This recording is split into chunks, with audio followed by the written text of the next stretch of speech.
Assalamu alaikum, karibu ni Farwat Kitchen. Kama wewe ni mgeni kwenye chaneli yangu, karibu sana. Tafadhali usisahau kusubscribe. Kwenye video hii nitaonyesha jinsi ya kupika muhogo wa nazi,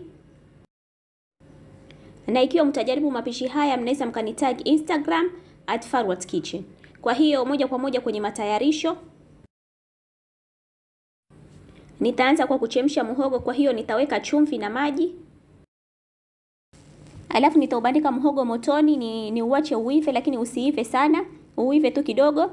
Na pia itategemea na muhogo wako. Kuna mihogo mingine inachelewa sana kuiva, mingine inaiva haraka, kwa hiyo muda wa muhogo kuiva itategemea na muhogo wako. Na baada ya muhogo kuiva tu kidogo, usiive sana kwa sababu matayarisho bado hayajakamilika. Kwa hiyo baada ya muhogo kuiva kidogo, utaweka kitunguu maji, pilipili boga pamoja na tui jepesi. Na kwa kiasi hiki cha muhogo unaweza ukatumia nazi moja, ukakama tui jepesi na tui zito. Na kitunguu maji utaweka kitunguu maji kimoja ukikatekate kama hivyo, na pia pilipili boga utaweka pilipili boga moja.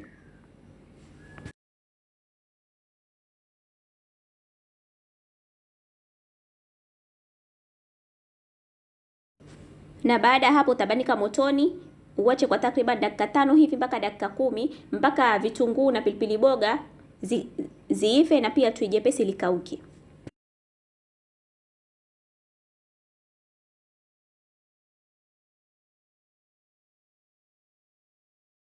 Alafu mwisho kabisa utaweka tui zito. Utaweka tui zito alafu uache kwa takriban dakika 5 hivi mpaka dakika 7. Na baada ya hapo muhogo wako itakuwa uko tayari.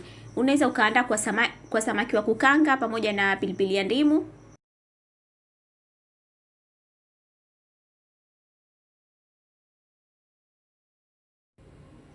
Asanteni sana kwa kuangalia video yangu. Tafadhali msisahau kusubscribe, kulike, kushare na pia kucomment.